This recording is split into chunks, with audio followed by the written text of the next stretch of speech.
right, guys, welcome back to Days of Darkness and welcome to my review for Halloween H20 20 years later. This one came out in 1998. It is starring Jamie Lee Curtis, Josh Hartnett, and Michelle Williams, and was directed by Steve Miner.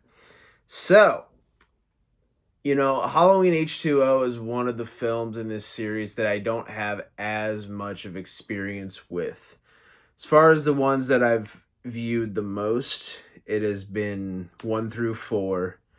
And then, I've seen the Rob Zombie ones a couple times. In my initial watching of this series when I was a young kid, I stopped at 5. I was like, all right, I've had enough. And then, later on in life, I went and watched the rest of them. So I think all in all, I had seen this movie before my viewing for the review. I think I had seen it maybe twice, if that. Yeah, I think twice. So I like to think my view is a little more fresh than a lot of people who have probably seen this umpteen times. As far as what I see of what other people think of this, it seems to be fairly split down the middle. And that's pretty much how I am. There are things about this one that I enjoy. Obviously, with this movie, we are now getting rid of the Thorn cult shit. That's all in the past. It's gone. It's completely written out of this timeline now. And we are just going off Halloween 1 and 2, which I think is the right move. I can definitely see why it would frustrate people, just because we've invested all this time in 3 different movies, and now you're just saying, okay, yeah, they just don't matter. Yeah, I can see why that would piss some people off, but for me personally, I think it was the right move, just because the story was getting very muddied and very dry and just wasn't doing it for me anymore. I don't think it was doing it for anybody else, and it damn sure wasn't doing it for the box office. So bring back Jamie Lee Curtis and let's start off at least somewhat fresh, which is what they did here. As far as the first return of JLC, Laurie Strode, I like the decision to center this movie around her. Obviously that was done intentionally since she is really the star of this movie. No, there's no doubt at all. She is the one shouldering the star power for this. And I think she does great. That's not a surprise at all to me. Jamie Lee Curtis is fucking awesome. And I think she does a great job with this. As far as how the Laurie Strode character is handled, I think it's fine. I hear people compare this one to her handling in Halloween 2018, and then the whole David Gordon Green trilogy, and I see people compare them a lot, and obviously this version of Laurie Strode does not have a great conclusion in our next installment, which we'll get to that when we get to that, but I can tell that this movie really was designed to be an end for the franchise and to be an end to the Laurie Strode character, an end to the Michael Myers character. And overall, I think they did a bang-up job with that, narratively speaking, at least. I like the fact that Laurie Strode is literally trying to run away from her trauma. Obviously, you go through something like she did Halloween night, your friends are slaughtered by this maniac that you learn is your brother, and you're pretty sure your brother is fucking unkillable. And it would make sense how no matter how far you run, no matter how much you try and hide and how much you try and get away from this, it will always follow you in some way, shape, or form. No pun intended, since we were talking about the shape and whatnot. But, I like it. I like the fact that she is really, really struggling. It makes sense, even after all these years. She has a son now who knows all about Michael Myers, knows all about the fact that she's in witness protection and all this stuff. And he's trying to pull her out of this, but deep down, Laurie knows, like, no, he's still out there. He's still out there. I know it. I know it. And even after all this time, I'm going to be as ready as I possibly can be, which in this timeline that does not involve her shooting mannequins in her backyard. That is her basically being a helicopter parent, which makes sense. You know, I have seen these horrible things happen to my friends, and I will be goddamned if I let that happen to my child. So it makes sense. Overall, like I said, I really like the handling of the Laurie Strode character. It's definitely my favorite aspect of this movie by far. I also like the setting. I like the fact that, you know, we start off in like rural Illinois, not Haddonfield. It's the town over. And it's not Russellville either. Shout out to Charlie Bowles. I can't remember the name of it. Let me know in the comments.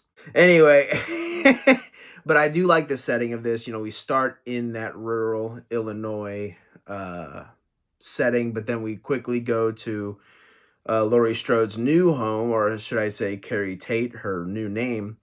And that's at a boarding school where she is I think the term is dean. It's a college thing, though. She is the head of this boarding school, and she is responsible for looking after all these kids, which only I imagine would exacerbate her helicopter parent tendencies. Now, not only do I have to look after my son, but I have to look after all these other fucking kids. So, or teens, you know, teenagers, whatever. I like that Laurie is given this new life, and she is able to build up 20 more years of a new future for herself. As traumatized as she may be, she's able to build up this new world, and only for it to be torn down once again by Michael Myers. I think that is such a compelling story. I think that is such a cool idea. It's a little wonky. Like, why does it take him 20 years to find her? Don't worry about it. Especially the way he goes about it. You know, he could have done that, you know, breaking into that Nurse Chambers' house and getting the files. He could have done that forever ago. I mean, the guy just walked away from a fucking explosion. I guess maybe that took him a little while to heal up from, which we'll talk about that whole bullshit. But, you know, you could definitely pick it apart, but I think for what we're working with, it's cool. The problem is, as awesome as the story might be here, and for all the potential that this story has, the execution when it comes from pen and paper to the screen, that's where my issues start to come into play. Once again, I think Jamie Lee Curtis does fucking awesome in this movie. I think the cast all in all is great. I think the guy playing Michael Myers is serviceable. He's not my favorite in the world. I can't remember his name for the life of me, but, you know, I can see what he was going for, and again, I don't think he's just awful or anything, but yeah. And really, a lot of it isn't even his fault, because I think a big reason why I don't find Myers as scary or as compelling or as dangerous is that the fucking mask situation, man. We gotta talk about the mask situation. It's becoming a reoccurring theme in this series for me to talk about just how good the mask is or how bad. And as far as masks go, I think this genuinely might be the worst case of what the fuck are we doing. Studio interference is a bitch, man. It'll get you no matter what. And when you're making a movie with this high of a budget and this much stakes around it, I mean, this was, you know, if this didn't work out for the Halloween franchise, it was going straight to DVD hell, and that was that. So this movie definitely succeeded in keeping it from that. But man, the mask situation is just not good. So they start out with it's well documented. I don't think I'm going to be saying anything new for any real seasoned, knowledgeable fans of the series. But for those of you who don't know, which is fine if you don't know, you have a life. I get it. Basically, what happens is they start out principal photography. They start out the filming process with a mask very reminiscent of what we saw in Halloween 6. I was very complimentary of that mask. I don't think it's perfect by any means, but I definitely think it's the best sequel mask that we've gotten up until this point. So they start out with something similar to that. I don't remember which heads said what, so there's plenty of information to go out and figure that out for yourself, but basically someone goes, no, we want to cut all ties from the Thorn trilogy. We can't have that mask. No fucking way. They get a new mask made, and it looks like dog shit. It looks like a fucking smooth golf ball with eye holes. It is fucking terrible. It's awful. The problem is that they completed a lot of the principal photography with this god-awful mask, and then finally someone says, yo, that looks like shit.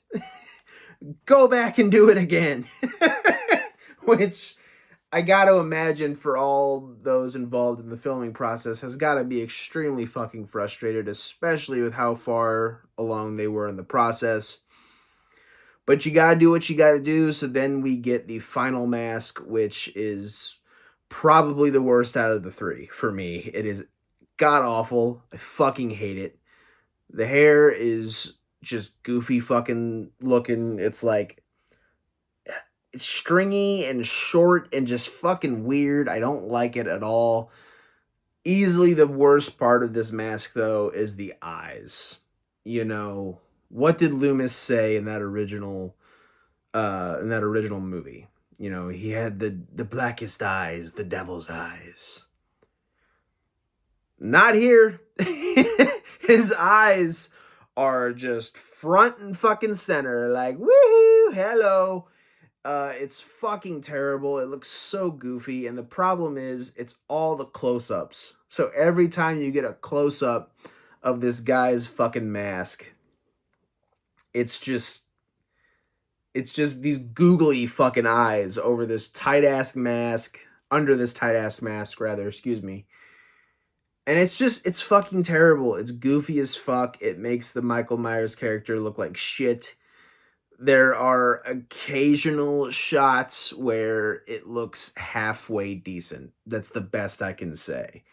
But there are shots like where he's looking at Laurie through the window of the door when she's able to close it in time, and he just looks at her, and it's literally just like, like, it's just fucking dumb.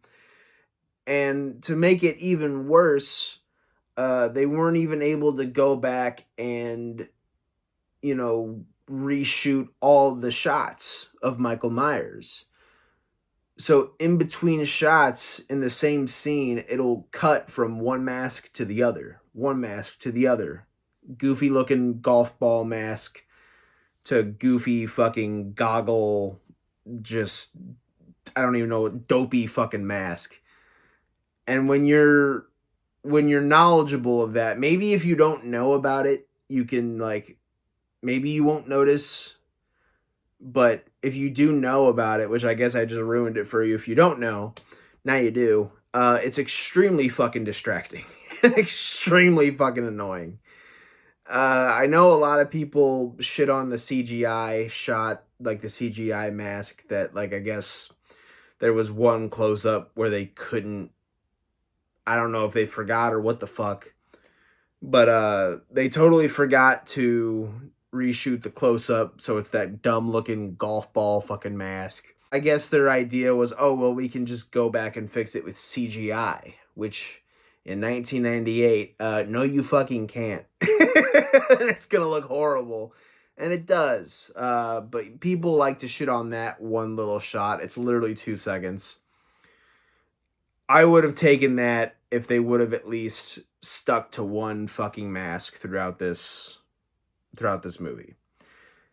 Honestly, if they would have just gone with the dopey fucking goofy looking mask, or even the golf ball one, they both are terrible, but at least stick to one so it's not so fucking distracting. It's just, God, man. It totally takes me out of the movie. It totally takes me out of the fact that, this is supposed to be this epic ending for these two characters. and I can't focus on it because of this fucking stupid mask problem. I mean, call me a fucking snob, call me what you will, but I don't think I'm asking for a whole lot when I just, stick to a fucking mask. As bad as they may be. Yeah. Other than that, I nothing in this movie is just grossly offensive. I know some people fucking love this movie and some people fucking hate it. And I definitely fall somewhere in the middle. I think this movie had a lot of really good plans, a lot of very solid plans, and I don't even blame people for liking it. I think it's a perfectly entertaining movie.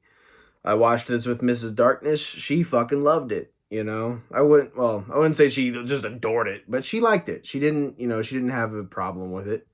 It definitely didn't help that her nerdy fucking husband just kept, rambling about stupid ass masks. She's like, dude, shut the fuck up. But I can't because I'm obsessed with this shit. But anyway, overall, would I recommend H2O? Yeah. Yeah, I think it's a perfectly enjoyable movie, If you're able to um ignore some of the nitpicky things, which you definitely can nitpick a lot in this movie. If you're able to ignore those things, I think you're gonna have just a perfectly fine time with this one. I wouldn't put it anywhere near my top of the Halloween franchise, but I definitely wouldn't go anywhere near the bottom. I think it's a perfectly serviceable conclusion to the Halloween franchise. But that'll do it for my review portion of the video. But you know what we gotta do now, baby? We gotta get into the blood, the guts, and the gory bits. We gotta get into my kill of the film. Stick around. As I've already stated, I'm definitely in the middle when it comes to my thoughts on H2. I think there's plenty of good things about this, but it's definitely bogged down by some very distracting problems that this movie has. Most notably for me at least would be the whole Michael Myers aesthetic and just how unintimidating he looks. And I think those mixed bag thoughts kind of translate into the violence and the kills in this movie. I think it's perfectly serviceable. I don't think there's any like real just god awful terrible kills, and it is capped off with an incredible kill, which we'll get into here in a second. Not so much for the blood and guts part of it, but more so just because it's just such a good fucking ending. But we get a girl getting her legs snapped by I guess it's supposed to be like a laundry hamper lift thing, and she tries to escape through that. She ends up getting her leg just completely fucking mauled by this thing, and then Myers stabs her to death, hollows her out, and makes a fucking lamp out of her. Brutal shit. Fucking awesome. I like that this one is kind of getting back to him having a tendency to display his victims after he is done with the killing, process. Also, I love the throwback to Halloween 2 of him stabbing Laurie's boyfriend in the back, the counselor dude, and just lifting him up. As goofy as it looks, definitely a cool throwback there, and just a really, really solid kill overall. By the way, because right after that, or right before that kill, LL Cool J is shot seemingly multiple times, and that motherfucker should definitely be dead, but I guess it didn't test well with audiences or what the fuck ever, so he lives through that somehow, and I guess it's like, oh, it just grazed him. I'm like, no, you got shot pretty head on, it looked like, but whatever. Also, a little nitpicky thing that I will point out before we get into my kill of the film. There is a point where they do mention Dr. Loomis and the fact that he died fairly recently. He apparently still somehow survived the events of Halloween 2, where him and Michael blow the fuck up. Uh, yeah, bullshit. There is no way either of them survived that, but apparently he did, which why wouldn't you have just had him die? I mean, as sucky as it is, Donald Pleasance is dead. So what like, to me, it's just there's no point. I thought it would have been a lot more cool for him to have sacrificed himself in order to at least attempt to stop the shape. But yeah, it is what it is. And also, my other nitpick leading off of that would be the fact that, yeah, again, Michael Myers should look like a shitty bar pizza. There is no fucking way that his, which again makes the eye hole thing even worse because you can see that his face is totally fine. I'm done. Okay, moving on. We got to talk about this ending, dude. Laurie Strode spears Michael Myers off of a fucking balcony, sends him through a table like we're watching a fucking death match or something. It's awesome. He's loaded up into the ambulance. Everyone thinks he's dead. She's like, no fucking way. No, he's not. I'm not falling for this shit again. Hijacks the fucking ambulance. I'm pretty sure that is a felony, but fuck it. She ends up, driving off with him. Sees that he is, starting to writhe around in the body bag. I love that shot. He inevitably does, get himself out of it, and he's trying to strangle her. She crashes the fucking, or does she pump the brakes?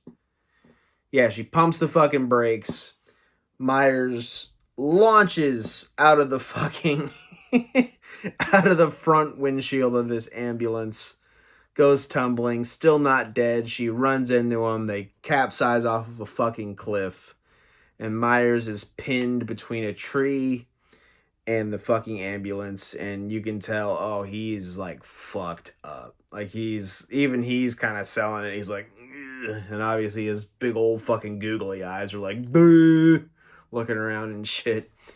But, yeah, man, Laurie Strode just gets a fucking axe. And she's looking at him, and I like the emotional beat here. And it kind of, lets you in a little more to the mindset of Michael Myers and the fact that, hey, he's not just some mindless killing machine. Like, he's smart. And there's one last ditch effort from this wounded animal to try and, play a sympathy card and try and reach out to his sister. And, maybe he can exploit some kind of sensitivity that she has. And she thinks about it for a second, and she's just so overcome with emotion, but she says, fuck that. Cuts that motherfucker's head off with an axe.